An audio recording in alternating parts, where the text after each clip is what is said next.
Buenas tardes. Bueno, en el día de hoy vamos a tener nuestra última clase sobre las escuelas comunicacionales. Les recordamos, hemos visto ya la Mass Communication Research y la clase pasada empezamos con las teorías comunicacionales de la Escuela de Frankfurt. En el día de hoy lo que vamos a hacer es terminar la clase sobre Escuela de Frankfurt. Como ya les dijimos, bueno, es uno de los temas más extensos, ya que bueno, hay unos cuantos conceptos para trabajar sobre esta escuela y hemos tenido una descripción bastante en profundidad del contexto en que surgen estas teorías comunicacionales. Como recordarán, bueno, la clase pasada hicimos una introducción al pensamiento de la Escuela de Frankfurt, lo situamos en la Alemania nazi, sus primeros estudios, hablamos de una segunda etapa, después que son exiliados muchos de sus teóricos a los Estados Unidos. Hemos trabajado también el concepto de teoría tradicional y teoría crítica. Esta crítica, valga la redundancia, que hacen los autores de Frankfurt a la razón instrumental, al uso del pensamiento científico con fines no tan benévolos.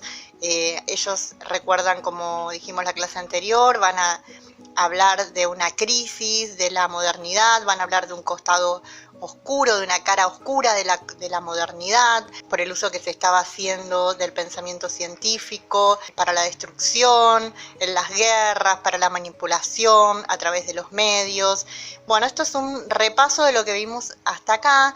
Lo que me interesa rescatar en este repaso, la idea de que los autores de Frankfurt también van a interpretar a los medios masivos de comunicación, sobre todo a partir del uso que se hizo desde el aparato de propaganda nazi y de lo que ellos están observando de lo que pasa en Estados Unidos, en el corazón de la industria del consumo. Ellos van a considerar a estos medios como productos también de esta razón instrumental, de este pensamiento científico aplicado a fines concretos. Y dentro de esta crítica que van a hacer a los medios, principalmente se destaca la teoría de la industria cultural. Esto es lo que vamos a ver durante la clase de hoy, que es donde nos habíamos quedado la clase pasada. Bueno, la teoría acerca de la industria cultural, este concepto que va desde el que van a interpretar a los medios masivos de comunicación, pertenece al segundo periodo de la Escuela de Frankfurt, que es cuando los teóricos Adorno y Horkheimer están exiliados en Estados Unidos, trabajando y pensando sus teorías desde la Universidad de Columbia. El concepto de industria cultural va a surgir entre el año 1944 y 1947. Esto es en el marco de la Segunda Guerra Mundial, ya hacia finales de la guerra. Esta teoría implica una mirada crítica sobre la función de los medios de comunicación, sobre todo en el periodo posterior a la Primera Guerra Mundial, al periodo del que venimos hablando de entreguerras. Lo que van a hacer ellos, como están exiliados en Estados Unidos, recuerden que van a ser contemporáneos a los autores de la Mass Communication Research, lo que van a estudiar en profundidad es la industria del entretenimiento en Estados Unidos, sobre todo lo que viene, todos esos productos culturales que vienen de la radio, del cine y de la fotografía. Bueno, estos autores lo que van a hacer es observar que empieza a haber una relación muy fuerte e inédita en la historia entre la economía capitalista y la producción cultural. Producción cultural entendida como esta cultura de masas de la que hablábamos en las clases anteriores, que son todos estos productos culturales que vienen de estos nuevos medios destinados al hombre masificado, a esta nueva categorización de los sujetos que es el hombre masa. Lo que ellos van a interpretar es que el arte, los productos artísticos, toda esta producción cultural va a adquirir la forma de una mercancía que se va a comercializar en un mercado específico que es el de las producciones culturales. A partir de esto lo que van a pensar es que se empieza a dar una transposición del arte a la esfera de consumo. Esto, si recuerdan, lo adelantamos un poco en la clase anterior con la teoría de Walter Benjamin, que es quien se empieza a preguntar qué pasa con estas obras de arte en la era de la reproductividad técnica, o sea, cuando se empiezan a reproducir mecánicamente. El arte en este periodo empieza a masificarse, mucha más gente que antes empieza a acceder a estas obras justamente a partir de los medios masivos de comunicación, sobre todo. En esto consiste esta transposición del arte a la esfera de consumo. ¿Recuerdan? Bueno, que hablamos ya del surgimiento de la sociedad de consumo, que estaba muy fuertemente desarrollada en Estados Unidos, justamente en el momento y en el lugar en que estos teóricos piensan el concepto de industria cultural, y todos estos productos culturales y artísticos van a ser consumidos como cualquier otro producto en el mercado. La gente va a pagar por esos productos culturales, va a haber toda una industria que empieza a moverse y que va a representar un enorme negocio, que va a dejar una enorme cantidad de dinero y ganancias exorbitantes a los dueños de estos nuevos medios y a los productores de estos bienes culturales. Ya veremos más adelante las características concretas de esta industria cultural. Bueno, esta placa sintetiza un poco lo que dijimos recién. El concepto de industria cultural es sinónimo del concepto de cultura de masas, ¿verdad? Esto que hablábamos de esta producción de bienes culturales para este hombre masificado.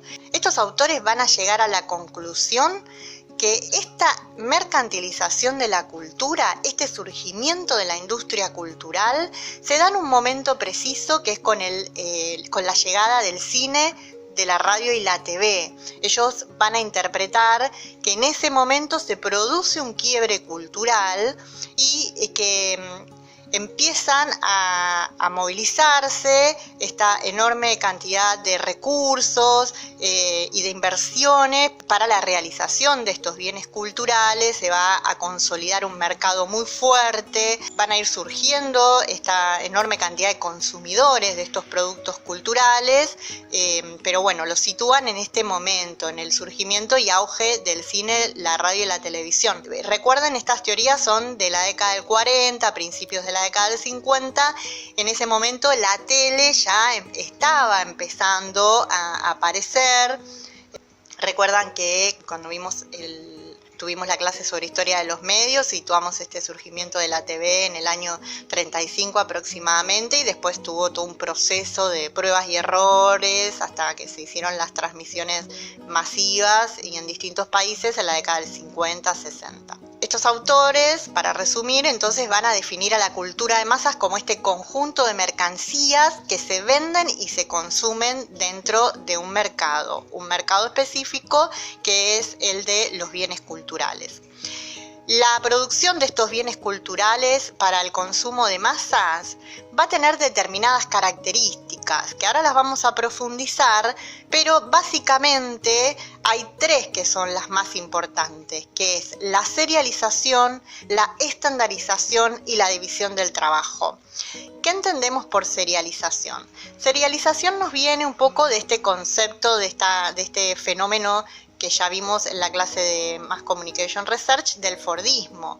Recuerdan que en la década del 20, John Ford es quien inventa esta herramienta para la producción masiva, que es la cadena de montaje, donde en las fábricas cada trabajador tiene una tarea específica, uno hace una cosa, otro hace otra. Hay una división de las tareas que implica justamente esta idea de trabajo en serie. Estandarización, porque muchos de estos productos culturales se estandarizan en el sentido de que cuando un producto sale al mercado y funciona y es efectivo y la gente lo consume, ya está como el visto bueno de que ese producto es vendible. Por ende, toda la producción posterior de bienes culturales de alguna manera van a reproducir esas formas de ese producto que funcionó bien. Entonces, lo que va a haber en la industria cultural es como una especie de repetición, ¿verdad? Nos pasa que muchas veces vemos una novela que se parece a, no sé, 10 novelas que vimos antes, o vemos películas que se repiten los personajes, se repiten los conflictos, son casi los mismos. Entonces, estas cosas que funcionan tienden a estandarizarse y a repetirse en la producción de los bienes culturales posteriores. Y bueno, el concepto de división del trabajo está relacionado al de serialización, esto de que hay distintas tareas que se hacen, como lo que hablábamos de la serialización, de que en una fábrica hay gente que se aboca a una tarea, otros que hacen otra parte de la producción de ese bien. A esto se refiere el concepto de división del trabajo. Ustedes piensen, una película, desde que una persona se le ocurre una idea y empieza a escribir un guión hasta que nosotros vamos al cine, pagamos una entrada y la vemos, en el medio hubo una enorme cantidad de gente que trabajó, que hizo tareas específicas, que sostuvo el funcionamiento de toda esta maquinaria de producción de bienes culturales. Parecería algo imperceptible, pero bueno, es así. O sea, cualquier producción, sobre todo audiovisual, sea para cine y televisión, ocupa un montón de trabajadores de la cultura en una enorme cantidad de tareas diversificadas. A esto se refiere el concepto de división de trabajo, y funciona de la misma manera que la producción de cualquier otro producto, como se trabaja en cualquier industria o fábrica en la que se producen productos concretos, palpables.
Bueno, esta presentación de Los Simpson que acabamos de ver funciona un poquito como metáfora de la industria cultural, de cómo funciona la producción de bienes culturales. Fíjense que parecerían estar en algo así como una fábrica, que ahora vamos a ver qué características tienen, donde hay una línea de montaje, como en cualquier fábrica, donde hay una división de tareas. Cada uno de los trabajadores que aparecen acá están poniendo mano de obra y fuerza de trabajo para completar una de las partes en esa gran cadena de producción.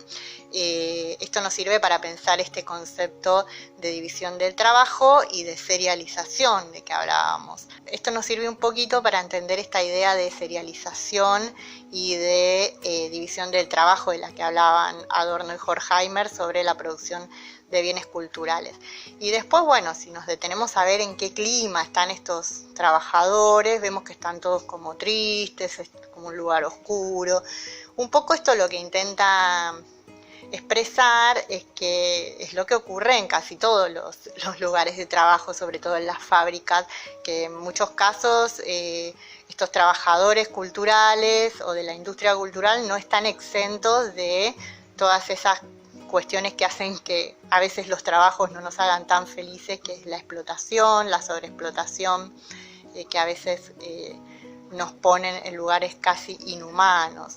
Un poco intenta reflejar esa sensación.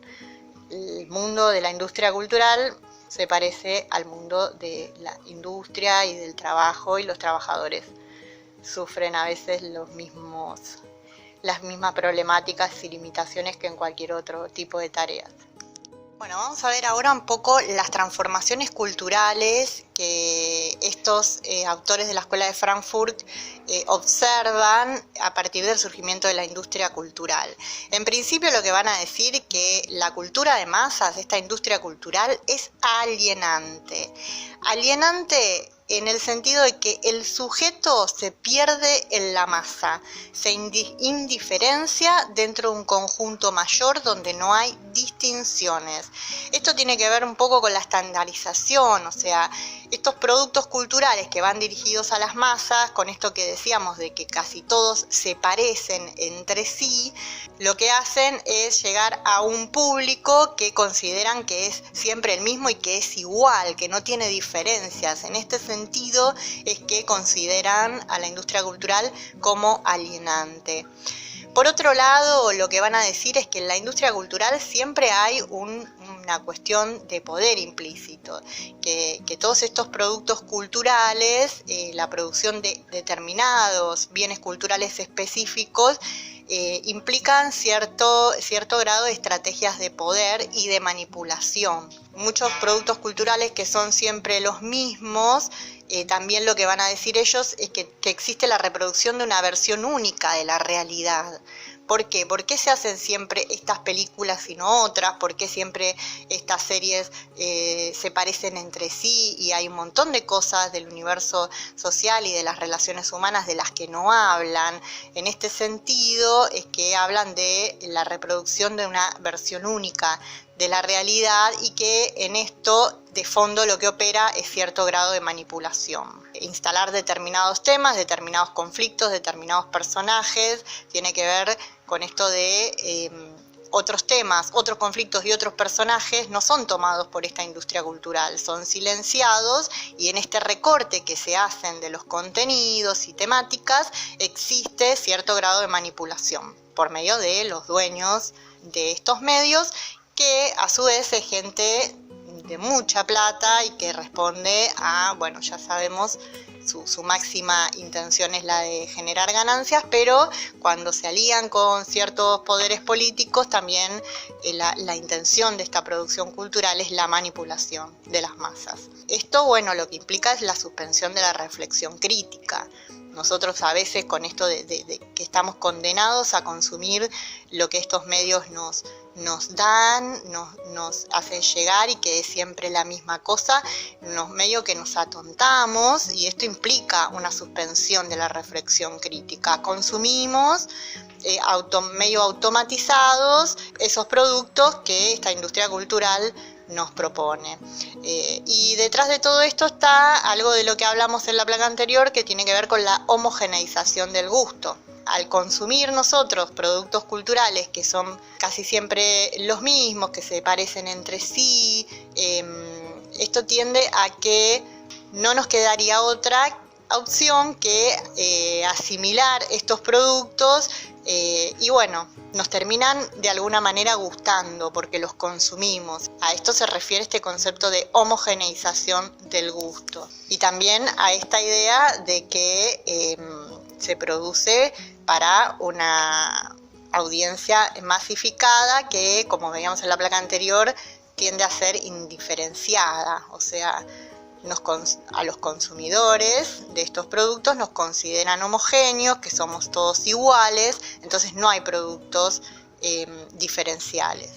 Bueno, vamos a ver ahora, un poquito a modo de repaso también, algunas cosas que ya definimos, pero que bueno, es como una enumeración rápida de las características principales de la industria cultural según los autores de Frankfurt. En principio, bueno, venimos en todas estas clases pensando el lugar de los receptores, que en este caso, a partir del concepto de industria cultural, los receptores serían consumidores o espectadores, consumidores. Esta teoría los va a considerar como sumamente pasivos. También van a entender de que esta producción cultural tiende al disciplinamiento de las masas, a la estandarización, como ya vimos, y a la creación de deseos. Esto tiene que ver con esta necesidad de colocar productos en un mercado y de crearnos necesidades y deseos para poder consumir esos productos culturales. Es lo mismo que ocurre con cualquier otro producto del mercado. La publicidad trata de convencernos, de hacernos desear todo el tiempo eso que nos ofrecen, sea lo que sea, un celular, un nuevo modelo de celular, unas zapatillas nuevas. O sea, siempre la industria en general y la industria cultural también trabaja con esta creación constante de deseos. Lo que van a observar también una fusión de la cultura y el entretenimiento. Ya no se habla tanto de obras de arte como producción cultural, sino de productos que sean vendibles, que entretengan, que hagan, que dispersen a las masas. En este sentido, en esta relación que hay entre la cultura y el entretenimiento, estos autores van a observar que hay una función social de la diversión comercializada. Lo que nos venden son productos para dispersarnos, para entretenernos, para distraernos, y esto implica una operación y una función social que tiene que ver con la manipulación. Bueno, la reproducción de las formas de la vida dominantes tiene que ver con esto que decíamos en la placa anterior. Al ser los productos culturales todos más o menos parecidos, al mostrar de manera repetida y hasta el hartazgo los mismos modos de vida, los mismos conflictos, los mismos personajes, y al recortarse determinados temas y otros no, hay una reproducción de formas dominantes. Todas las producciones culturales, sea una película, una novela, cualquier cosa que nosotros consumimos, hay una visión del mundo, hay valores en juegos ahí que tienden a ser en estos productos culturales para las masas, tienden a ser los valores y formas de interpretar el mundo de los sectores dominantes, que en muchos casos son justamente los dueños de estos nuevos medios. Van a hablar también de que la industria cultural implica la elaboración de productos culturales adaptados para el consumo de masas y que el objetivo es la búsqueda constante de ganancias. Esto es lo que decíamos antes. Cuando un producto funciona en el mercado, y bueno, vamos y hacemos siempre lo mismo o hacemos algo que parezca distinto pero que en realidad no lo es, porque ya saben que eso funciona en el mercado y que va a generar más ganancias. Por otro lado, van a hablar también de que se concede a todo un aire de semejanza. Esto tiene que ver con lo que hablábamos de la estandarización. Todos los productos tienden a ser iguales y homogéneos en la industria cultural, como vemos acá en este dibujito de esta también línea de trabajo o cinta de montaje, donde se supone que los productos culturales que vienen de la televisión generan la misma forma, con el mismo tamaño. A esto se refiere esta idea de que todo tiene un aire de semejanza, de la reproducción de las formas de vida dominantes, etcétera, etcétera.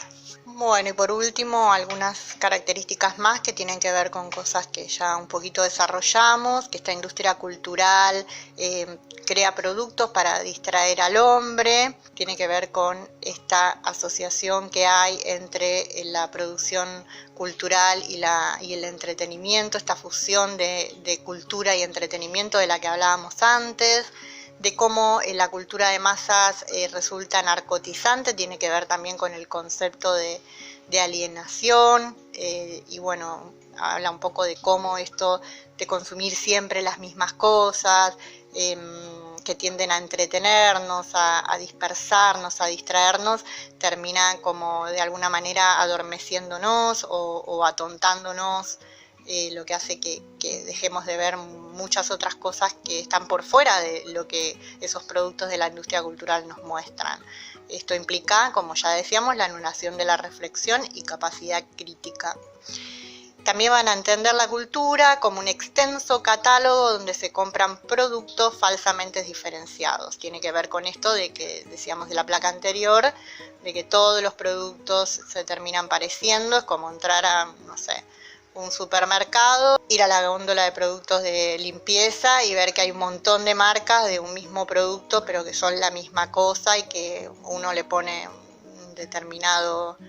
le agrega determinada característica, pero que bueno, en el fondo son la misma cosa. La industria cultural lo que va a hacer es estudiar a los individuos, a los receptores, a las audiencias, los van a categorizar en estadísticas y cifras y se los va a posicionar en mapas según ingresos, gustos y preferencias. Este estudio de las audiencias es para ver cómo colocar mejor estos productos culturales en este mercado concreto, y son justamente los tipos de estudios que hacían los teóricos de la Mass Communication Research. Todos esos trabajos empíricos que hacían sobre las audiencias eran justamente para que los dueños de estos medios, entre otros actores sociales, usen esa información producto de esas investigaciones para poder colocar bien o mejor los productos culturales en este mercado. Y algo importante también es que lo que consideran los autores de Frankfurt es que dentro de la industria cultural no hay espacio para lo nuevo. Todo intento de resistencia o de disidencia dentro de la producción cultural termina convirtiéndose en mercancía. Hay muchos ejemplos de esto, de expresiones culturales. Pensemos, no sé, se me ocurren algunos youtubers que son formas y expresiones culturales que intentarían ir por fuera de esta industria cultural, pero que en cuanto empiezan a ser muy exitosos ya esta industria se los fagocita, les hace propuestas millonarias, terminan trabajando para los grandes medios, se convierten en estrellas de televisión o les ponen una obra de teatro. Pasa con muchos hoy en día, esto de cómo pasan estos determinados productos culturales de las redes sociales rápidamente a los medios masivos de comunicación es un ejemplo, y como esto podemos pensar miles más. Bueno, hasta aquí algunas características de la industria cultural. Esperamos que les sirvan estos conceptos para poder entender que detrás de nuestros consumos culturales y mediáticos hay muchas cosas en juego, no solo una industria que mueve muchísimo dinero, que busca maximizar ganancias. También hay una función social, como decíamos, de todo esto, una forma de reproducir determinadas miradas e interpretaciones del mundo que hacen que nosotros como consumidores aceptemos como únicas. Y bueno, lo importante es poder tener algunas herramientas para poder ser consumidores críticos de todo lo que nos viene de esta enorme industria cultural que a veces tanto nos adormece.